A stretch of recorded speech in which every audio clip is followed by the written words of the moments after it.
Self-introduction. Apa sih itu self-introduction? Jadi suatu bentuk ungkapan dan ekspresi yang digunakan oleh seorang untuk memperkenalkan dirinya sendiri ketika bertemu dengan orang baru. Dalam memperkenalkan diri, kita bisa menggunakan kalimat-kalimat seperti berikut. Yang pertama yaitu greeting, sapaan atau salam. Bisa menggunakan hello everyone atau hi everyone, good morning, selamat pagi, good afternoon, selamat siang, atau good evening, selamat malam, tergantung kapan kita memperkenalkannya. Yang kedua yaitu asking permission to introduce ourselves, meminta izin. Bisa menggunakan let me introduce myself atau izinkan saya memperkenalkan diri, atau I would like to introduce myself, saya ingin memperkenalkan diri. Yang ketiga yaitu stating our full name, menyatakan nama lengkap. Bisa menggunakan my name is, nama saya adalah, atau my full name is, nama panjang saya adalah. Yang keempat yaitu stating our nickname, menyatakan nama panggilan.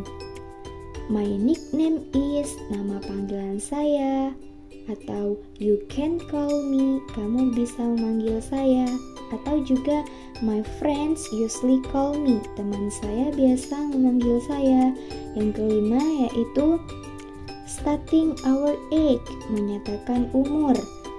Bisa menggunakan I am bla bla years old, saya berusia titik-titik tahun, atau my age is bla bla years old, umurku titik-titik tahun. Di sini kakak cantumkan contoh umur. Yang keenam yaitu stating our place and date of birth, menyatakan tempat dan tanggal lahir. I was born in Pamekasan on August 2, 2002. Perhatikan preposisi yang digunakan. In digunakan untuk menyatakan nama tempat, sedangkan on digunakan untuk menyatakan nama tanggal lahir. Yang ketujuh yaitu stating our origin, menyatakan asal. I come from atau I'm from, saya berasal dari, sama-sama mempunyai arti yang sama tergantung kita menggunakannya. Yang kedelapan yaitu stating our address, menyatakan alamat, menggunakan in, on, dan at. In digunakan untuk menyatakan nama kota, on digunakan untuk menyatakan nama jalan, sedangkan at digunakan untuk alamat lengkap dengan lebih spesifik. Yang kesembilan yaitu stating our hobbies, menyatakan hobi. My hobby is atau my hobbies are is digunakan untuk menyatakan satu, sedangkan are digunakan untuk menyatakan banyak hobi. Yang ke-10 yaitu closing atau penutup. Bisa menggunakan kalimat I think that all from me, thank you. Cukup sekian dari saya, terima kasih, atau that's all about me, thank you. Itu semua tentang saya, terima kasih atas semuanya.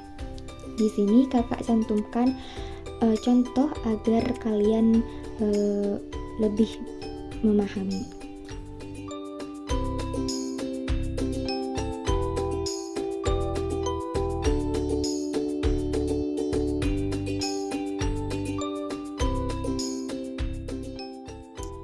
Oke, baik. Di sini ada descriptive text. Descriptive text ini adalah teks yang bertujuan menjelaskan, mendeskripsikan something. Sesuatu ini bentuknya bisa apa saja, baik itu animal, objek, dan place. Nah, di sini ada pengertian berbeda dari descriptive text, yaitu berisi ciri-ciri khusus yang dimiliki oleh benda, tempat, atau bagaimana sesuatu benda ini dideskripsikan, misalnya dari sifat-sifat atau tampilan fisik. Ada ciri-ciri descriptive text, yaitu ada 3. Yang pertama, pada verb yang digunakan adalah atribut verb. Yang kedua, tense yang digunakan adalah isi tense. Dan yang ketiga, hanya berfokus pada satu objek saja. Nah, ada yang penting nih dari descriptive text. Yang pertama, biasanya descriptive ini ditandai dengan penggunaan isi tense. Yang kedua, fokus pada satu objek secara spesifik. Yang terakhir, kemudian objek tersebut dibahas secara detail. Nah, di sini ada unsur-unsur descriptive text, ada 4. Ada 1, noun, menggunakan kata benda participle seperti misalnya my cat. Yang kedua ada action verb, menggunakan kata kerja dasar atau bentuk pertama.